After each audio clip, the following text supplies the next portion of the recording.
Oh, hi. Hi. My name is Janviere. I'm a student in the Bachelor's Arts program in College for America at Southern New Hampshire University, and I'm conducting this interview as part of my academic work.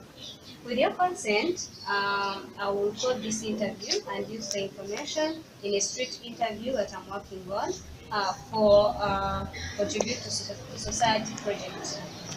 The interview will be used to create a script interview and submit it to College for America so that my project be evaluated. This recording will be used solely for that purpose. The interview information will be temporarily stored in College for America online for online evaluation system to which only the evaluation and College for America staff will have access. Do you have any questions? No question. Do you give your consent to be interviewed and recorded? Yes. I, Innocent Mugenzi, give my informed consent to be recorded as a student part of academic work. Uh, I, Beatrice Tishimbe, give my informed consent to participate in this interview to be recorded and used as part of student academic work. okay, thank you so much. So I'm going to ask you a few questions, and I hope you just tell me what you know. The first question is, what are the three branches of government? We have executive, legislative, and I only remember those two ones. Okay, I would add one. It's legislative, executive, and judiciary. Oh, yeah, thank you. What does each branch do? Frankly speaking, I don't have any idea. Okay, You? I will try. Executive is executing the laws. Yes. Legislative is making the laws, and judiciary, I would think, is judging the laws. Good, thank you. The third question says, Democrats and Republicans are the major parties. Can you name the third party?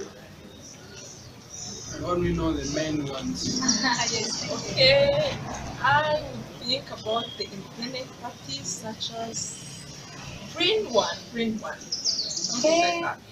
Yes. What is the basic process by which the bill becomes law? The bill becomes a law, maybe and to pass it through different process of parliament, deputies, maybe in that way. Okay, I would think in the same way whereby senators make the laws, blah blah blah, and the president comes in, sign it. Okay. Thank you so much for the call. I was very impressed by your answers. So, starting with the very first question, the three branches of government are executive, legislative, and judiciary. So, these branches have each play a different role. The first, the executive branch, is responsible for enforcing laws.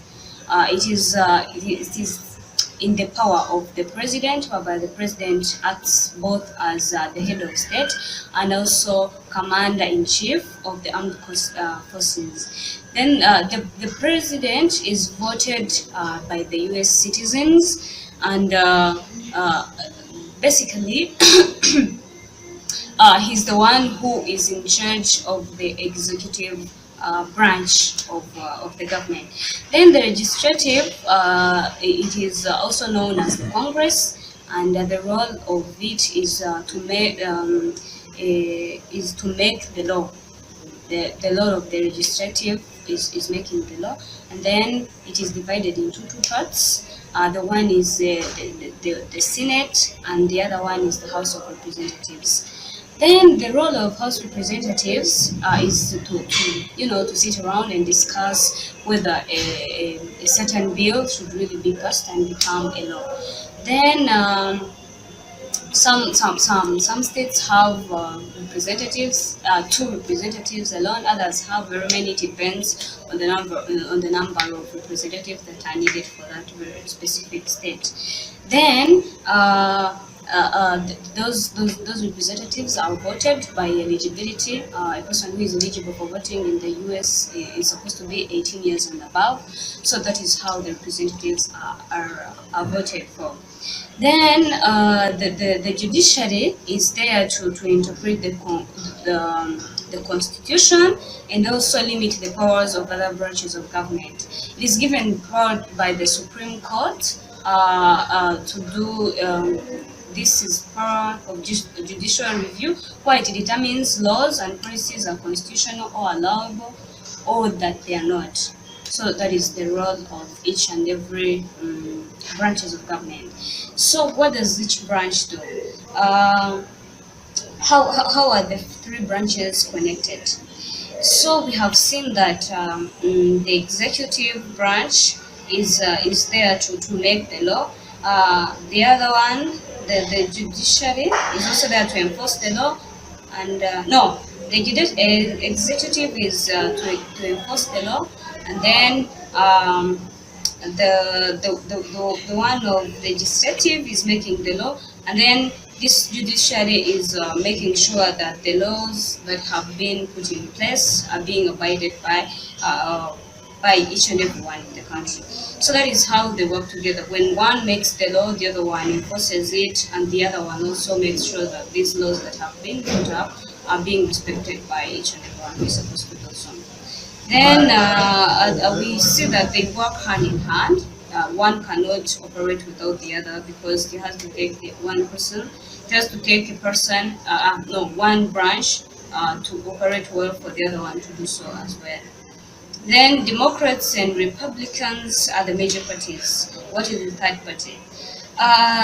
Mainly in the US, the third party is not one party. Instead, it is a combination of minor parties, which are not, of course, Republicans or Democrats.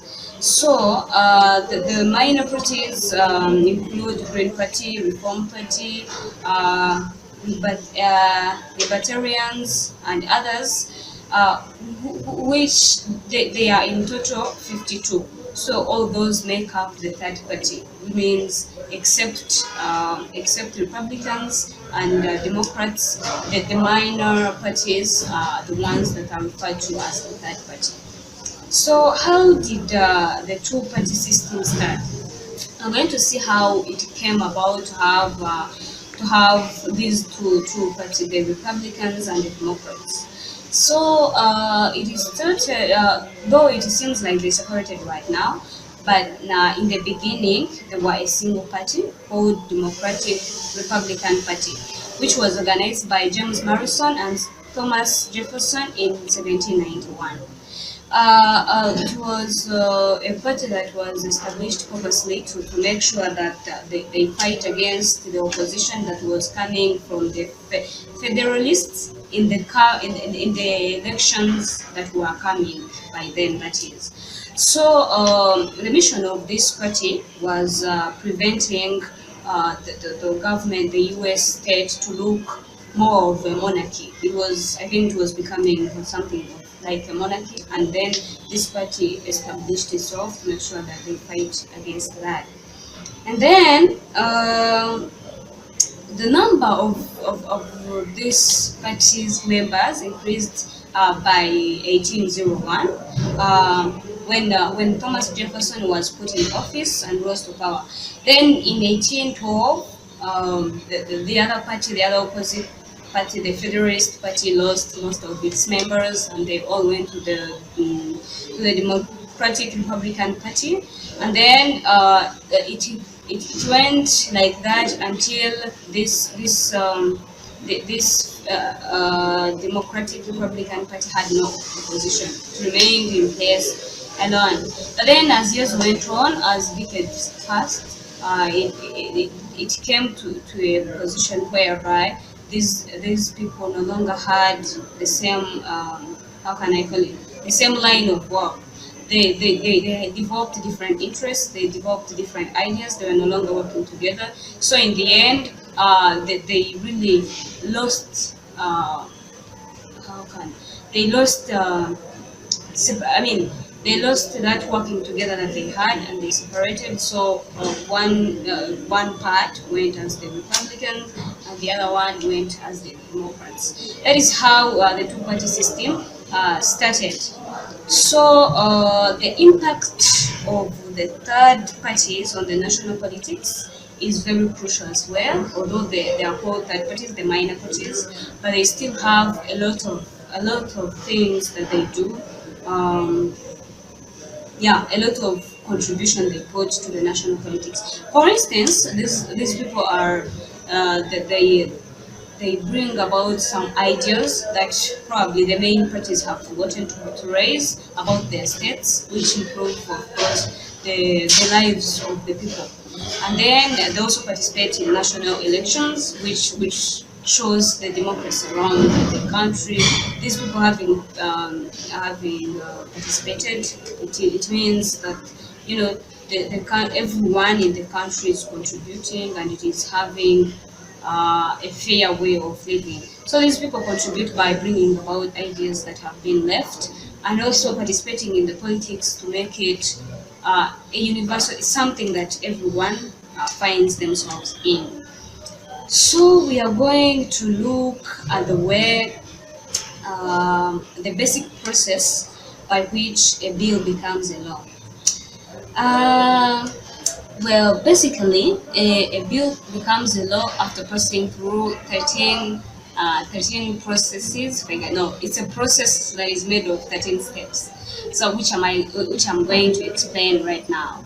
The first one is that the members of the Congress they gather up together and draft a bill that they think is needed according to probably how the situation is, or what the people want, or what is good for the population, things like that. And then the second one is that a bill is introduced to the House of the Representatives, and I mean the House, and this is done by the representatives, and then the third step is that this bill is sent to the committee, to the people who are supposed to see if that law is really a law that is needed. Yeah, if it is supposed to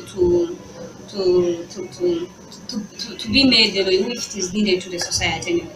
And then there is voting in this committee. They vote and see whether that law really is needed, and then when it is passed, it continues to the next steps. But when it fails, of course, it stops from there, which is where many of the bills stop. But then we are going to talk about the case where it has passed. So when it is passed, the laws committee decides to debate about it. They have to debate among all of them. They go to one side. What if we accept this? What is going to happen? What if we don't accept? What is going to happen? So that is what is done.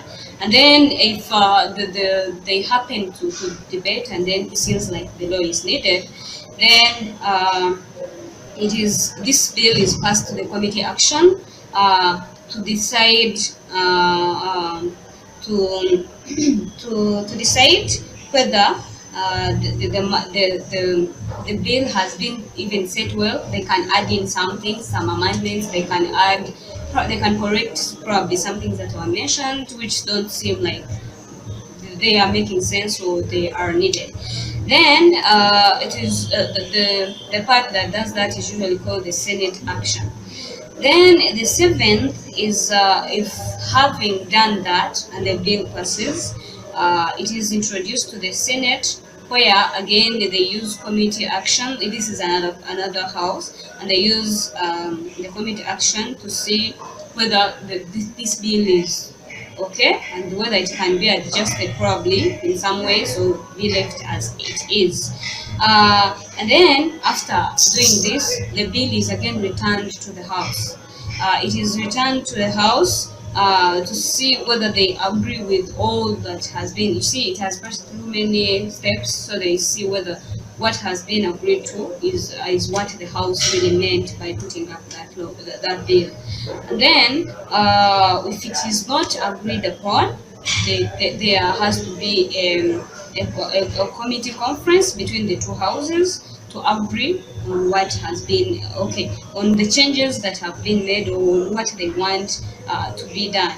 So every member and the houses should agree to what has been said by the conference committees. Then, having done all this, the bill is sent to the president. As we said above, he's the one to make to to conclude that this bill can be a law. He has to approve it, and when he signs on it, it automatically becomes a law. And if it does not become the law, despite how much it has passed through all those steps. So, lastly, we are going to see the role of sponsors, committees, debate, and voting. Sponsors are these people who are bringing the bill or amendment to the house. They propose. They say, now can we do this and this? Can this become it? And then the committee is there to organize, to see through all the activities that are running in that very process of making the bill a law. And then the debate, it is there to enlighten the members of the Congress by debating about the bills and the resolution. It is there to make it, to challenge themselves to see whether that bill is really needed to the society and the use it is going to have, to see through the history that has been made, to evaluate a lot about that bill. That is the role of the bill. And then voting is it is there to make things fair. If it is a bill and it has to be passed and all the members are respected on the same level, there has to be voting so that everything that is done in a fair way and it is accepted by a larger number of people. So thanks a lot. That was it.